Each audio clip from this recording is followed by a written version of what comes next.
Hello there. Thank you so much for joining us. You're watching News Channel Nebraska. My name's Eric McKay. Let's take a look at our top headlines today. The man accused of rampaging through a Home Depot parking lot in Lincoln while driving a skid loader has pleaded not guilty to multiple charges. 36-year-old Samuel Payrot faces 7 charges in total.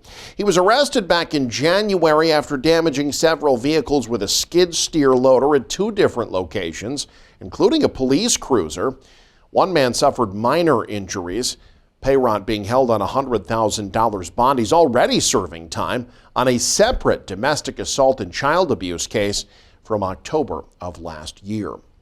A central Nebraska county needs to find a new sheriff. Valley County Sheriff Casey Hurlburt agreed to a plea deal in court yesterday. He was charged with felony insurance fraud after authorities say he falsely reported the date of a car accident to take advantage of an insurance claim. Hurlburt was convicted of a misdemeanor attempt of insurance fraud. One of the conditions of Hurlburt's plea deal is that he surrender his law enforcement license. According to the plea deal, prosecutors are also urging the judge in the case to not sentence Hurlburt to jail time or probation. Well, after a week of turmoil, the future leadership of the University of Nebraska becoming more clear. The Board of Regents Wednesday voting unanimously to appoint Dr. Jeff Gold as the priority candidate for NU. Michael Shively has the full story. The 2 words that I would describe my emotions with are humbled and excited. That's how Dr. Jeff Gold opened his remarks the day he was announced as priority candidate for University of Nebraska president.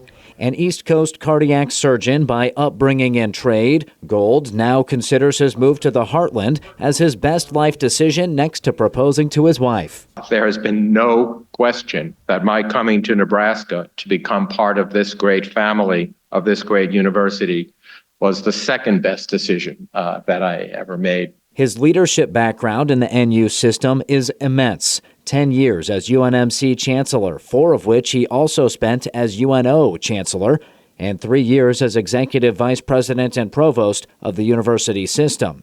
It was enough to put him atop the Regents list. He was someone who had probably the most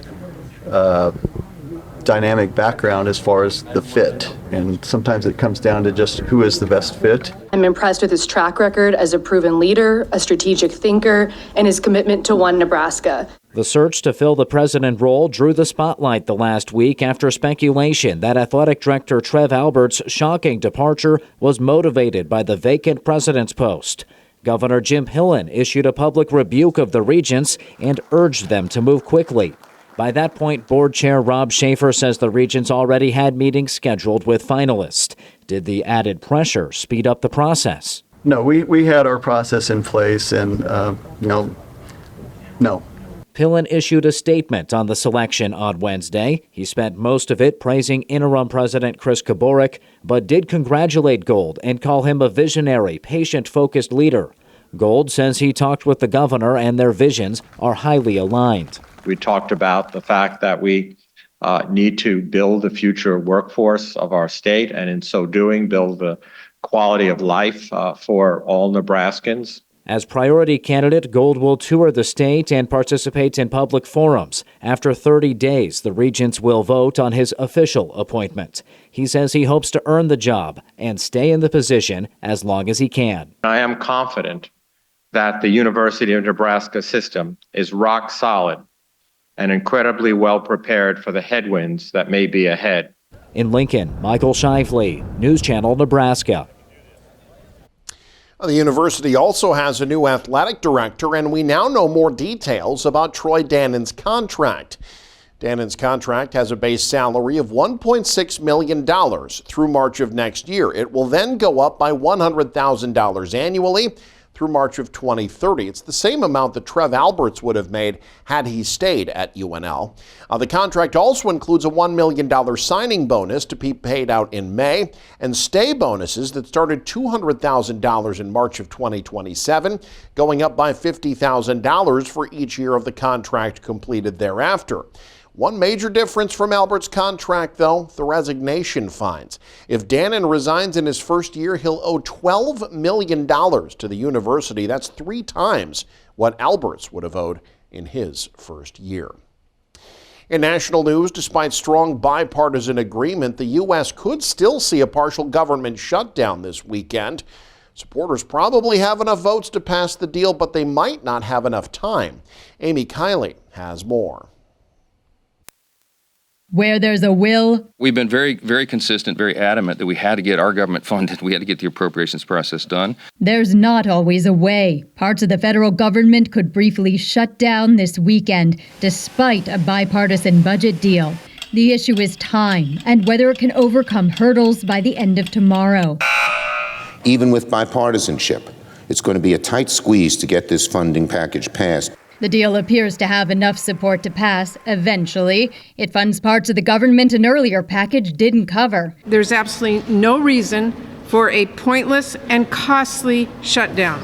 But legislating requires a series of steps. With everyone in agreement, they go quickly. But how often is Congress in total agreement? You guys should shut it down. I do. Lawmakers who oppose the deal have ways to slow down the process. Some say they at least want more time to read the legislation. You don't even know what's in there and what's not in there. In the House, expediting with a suspension of the rules requires a supermajority. In the Senate, a speedy unanimous consent vote fails if a single person objects. One isn't really about the process of whether it's Friday or Saturday or Sunday. It's whether or not someone stands up and says the emperor has no clothes, the country has no money. I'm Amy Kiley reporting. President Joe Biden has canceled another $5.8 billion worth of student loan debt, the latest round of relief impacting nearly 78,000 public sector workers through the Public Service Loan Forgiveness Program. Among the qualifying borrowers, teachers, social workers, some nurses and doctors, and government lawyers who've made 10 years of monthly payments. The president will be sending congratulatory emails to them next week. Another 380,000 borrowers who might be eligible for relief within the next 2 years are also getting emails from Biden to, quote, keep it up, end quote. To date, Biden has canceled nearly $144 billion of federal student loan debt for nearly 4 million borrowers. Well, a critical veterinary shortage is being experienced in Nebraska, but a new scholarship program is looking to help rural ranchers across the state. Luke Stera has more. Veterinarians do much more than care for your dog, especially in Nebraska. When you're spring calving, there's always an issue. You're not going to be exempt from it, and we're not exempt from it neither. These kinds of issues are to be expected on a ranch like Russell Luby's, but they're compounded when there aren't enough vets trained to care for their cattle and swine. Right now, there are 7 shortages in 17 counties across Nebraska, according to the National Institute of Food and Agriculture. To address the issue, last month, Governor Jim Pillen introduced a new scholarship program called the Nebraska Elite 11 Veterinarian Program. The scholarship will pay half of 25 incoming freshmen's tuition for their first 2 years of study. Dr. Tiffany Hangmoss is the UNL Dean of the College of Agricultural Sciences.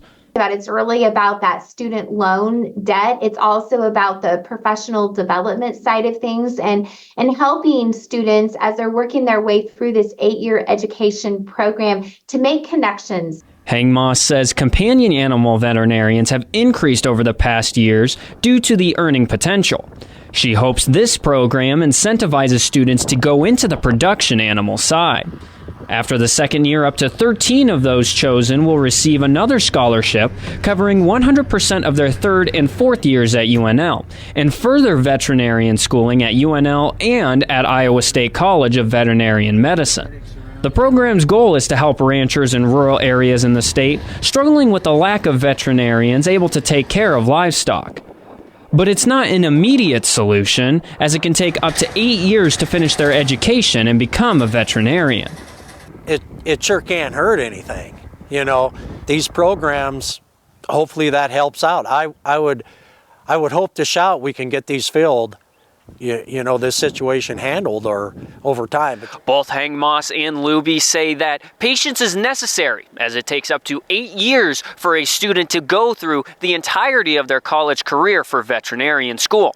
And both hope that this will lead to an ease of access for rural ranchers and farmers who need the veterinarians in their counties. Reporting for News Channel Nebraska, this is Luke Stara. Well, March Madness is back. Certainly a familiar feeling for sports fans, but it's different this year in Nebraska because Nebraskans can now legally bet on games at sports books for the first time. And in central Nebraska, one of the handful of books in the state says they're ready for the madness. The Grand Island Casino holds the westernmost sports book in Nebraska. It opened in August of last year, marking the first time Nebraskans could bet on college basketball games in March, including the Huskers and the Blue Jays this year. Casino officials say so far the Super Bowl was their biggest day, but they expect March Madness to be a close second, with games spanning over the course of the next few weeks. Sportsbook says they're prepared to go, especially with several Midwest teams in both the men's and women's tournaments, including Nebraska and Creighton. I think that's going to be big for all of us here in the region because I'm glad to see that we have teams from Minnesota, from South Dakota, from Iowa, from Nebraska. 2 teams from Nebraska actually in both the men's and the women's NCAA tournament. So that draws a lot of excitement locally, and that's what we're looking for. I can tell you in the last couple of days that over 80% of the wagers have been on the NCAA tournament. Fiala also says construction of the permanent casino and sportsbook still on track, expected to be done in the first few months of next year. And another big gamble, but no big winner for Wednesday night's Powerball jackpot. All is not lost, though. While there was no winning ticket for the grand prize, 27 lucky players won at least $50,000 each. Not bad at all. The Powerball's jackpot for Saturday, now an estimated $750 million. If you're planning to buy that ticket, you might as well get one for the Mega Millions as well. That game's jackpot even bigger, $977 million. The next Mega Millions drawing will be Friday. And you can stay up to date with the very latest by following us online. Head to newschannelnebraska.com, click on the News tab there. You can also follow us on X, like us on Facebook and Instagram as well. Thanks for joining us. Have a great day. You're watching News Channel Nebraska.